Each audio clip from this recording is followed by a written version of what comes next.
Now, the biggest stories on the South Coast from the WBSM Newsroom. This is WBSM News. A house fire in New Bedford's North End on Christmas morning has displaced 8 people, including 4 children. Temperatures were in the teens at 6:21 a.m. on Sunday when 911 calls alerted dispatchers to smoke in the 311 Coffin Avenue building.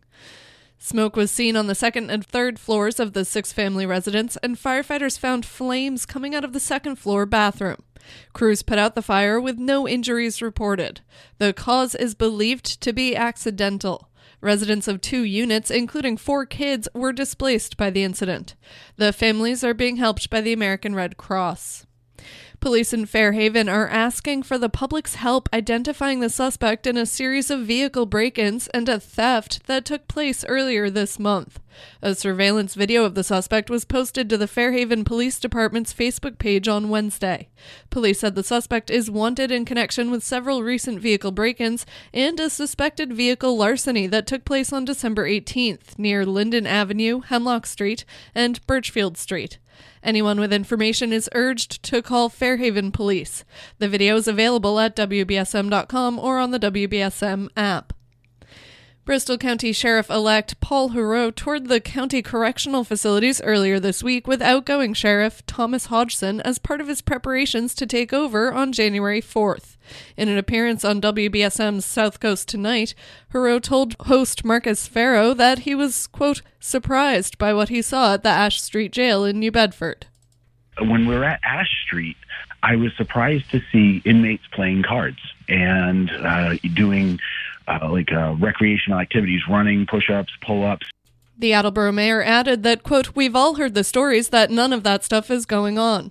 Built in 1888, Ash Street is the oldest operating jail in the U.S. Heroux also toured the House of Correction in Dartmouth Tuesday morning and told the media that the facility very closely resembled jails that he worked in when he was a corrections administrator and consultant.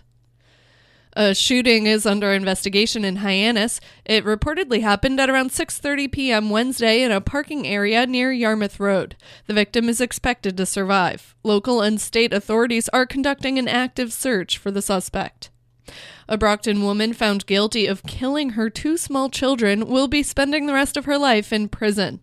Latarsha Sanders was convicted by a jury on 2 counts of first-degree murder on Tuesday, and she was sentenced to life with no possibility of parole yesterday. Sanders stabbed her 8- and 5-year-old sons in 2018, and the Plymouth Superior Court jury rejected the insanity defense presented by her lawyers. The case will receive an automatic review by the Supreme Judicial Court in the future.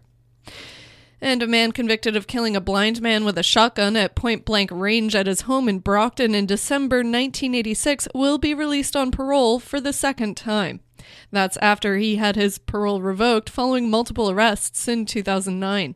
The State Parole Board wrote in its December 8th decision that Jeffrey Kelcourse, now 63, has shown marked improvement in his behavior since he was brought back to prison. More at WBSM.com. And 10 men have been sentenced to prison in the Dominican Republic for the shooting that nearly killed former Red Sox great David Ortiz. The gunman and his driver each received 30-year prison terms for the 2019 shooting. But the man police believe planned the shooting was acquitted on all charges. Ortiz was shot in the back as he sat at a night spot in Santo Domingo and spent weeks in recovery. In sports, the Bruins scored late in the third period against the Devils in Newark to secure their status as the best team in hockey. They sit atop the league with 59 points. And the Celtics host the Clippers tonight at TD Garden. Now for a look at your local forecast from ABC 6. Keep the sunglasses handy today, but not the short sleeves just yet. However, it will get to 50 degrees with sunshine this afternoon. And for tonight, we drop into the middle 30s. Tomorrow, we do it all over again. Sunshine and 54 to end your work week.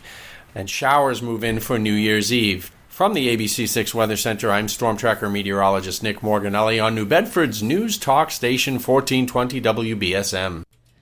At the moment, it is 39 degrees with a beautiful sunrise coming up into a clear sky. I'm Kate Robinson for WBSM News. Stay up to date with New Bedford's News Talk Station, 1420 WBSM, and get breaking news alerts and podcasts with the WBSM app.